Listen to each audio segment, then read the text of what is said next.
Bienvenue sur le podcast du site media24.fr, le média indépendant d'information sur l'économie, l'environnement et les sciences. Je suis votre animateur et aujourd'hui, on va creuser une découverte scientifique assez étonnante. Et je suis ravie d'être là pour en parler. En tant que spécialiste des sciences, on va effectivement regarder de plus près un sujet qui bouscule un peu des habitudes bien ancrées. Oui, tout à fait. Une étude récente, parue dans le journal Field Robotics, si je ne me trompe pas, C'est ça. pointe du doigt une erreur fondamentale dans la simulation de la gravité, spécifiquement pour les tests des rovers, ce qu'on envoie sur la Lune ou sur Mars. Et apparemment, cette erreur a des conséquences potentiellement très coûteuses.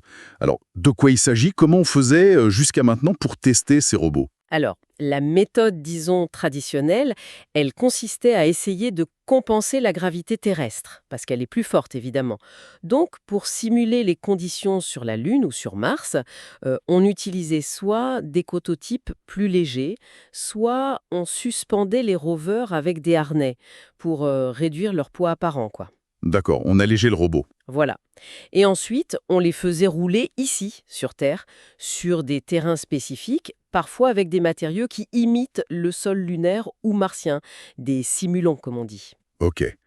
Et l'erreur, elle est où là-dedans? Ça paraît assez logique comme approche, non? Bah, l'erreur, c'est qu'on oublie un facteur important, l'effet de la gravité sur le sol lui-même. Ah, sur le sol. Oui, prenons la Lune par exemple.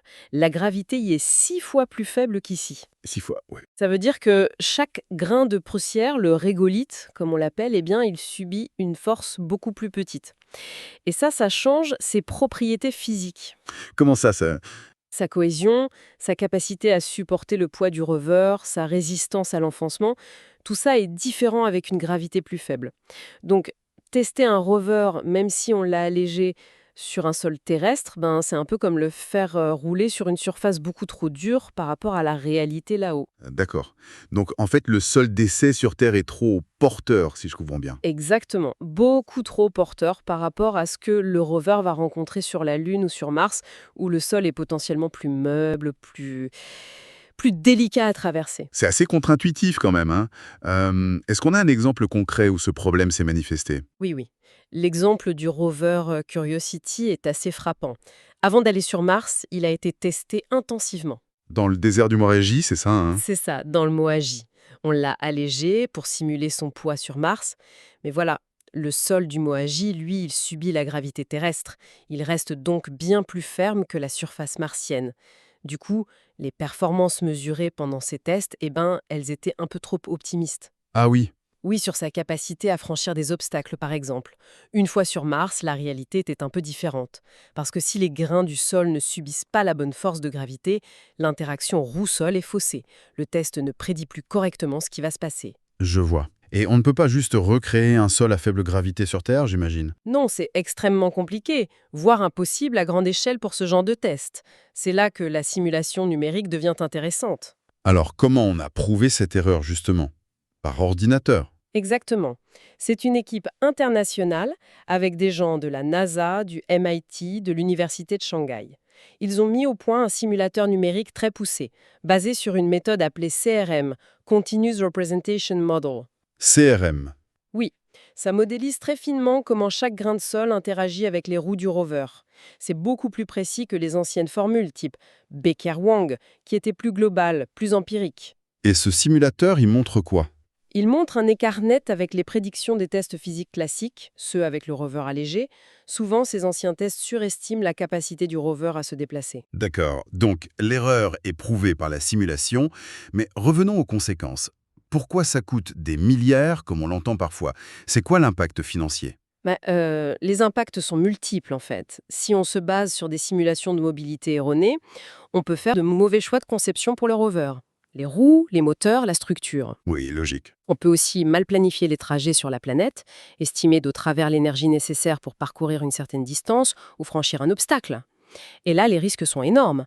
Un rover qui s'enlise de façon imprévue, Catastrophe. qui n'arrive pas à atteindre ses cibles scientifiques, qui épuise ses batteries trop vite, tout ça, ça peut entraîner des retards, la perte d'objectifs, voire l'échec complet de la mission. Et une mission spatiale, ça chiffre vite en centaines de millions, voire en milliards. Donc oui, les coûts peuvent être considérables. D'accord, c'est très clair. Et du coup, quelle est la solution maintenant? On arrête les tests physiques? Non, pas forcément arrêter, mais il faut changer d'approche. La solution, c'est d'utiliser ces simulateurs numériques performants, comme le logiciel Chronos par exemple. Chronos? Oui, Chrono. C'est un logiciel open source d'ailleurs. Le principe est assez simple en théorie. On modélise très précisément la géométrie du rover, les caractéristiques physiques du sol extraterrestre, celles qu'on connaît ou qu'on estime, et ensuite, au lieu de manipuler physiquement le poids du rover, on change juste une valeur dans le code du simulateur, la gravité. Ah, oui, on met 1,62 ms² pour la Lune, 3,71 pour Mars, au lieu de 9,91 pour la Terre. Exactement. C'est beaucoup plus direct et les simulations montrent que c'est plus fiable pour prédire le comportement réel. Chrono est d'ailleurs déjà utilisé, par exemple, pour préparer la mission lunaire Viper de la NASA. C'est un vrai changement de paradigme alors. Et pourquoi c'est si important d'adopter cette nouvelle méthode maintenant? Parce que les prochaines missions spatiales visent des endroits encore plus compliqués. C'est-à-dire? Les pôles de la Lune, par exemple, où il y a peut-être de la glace, mais où le terrain est très difficile.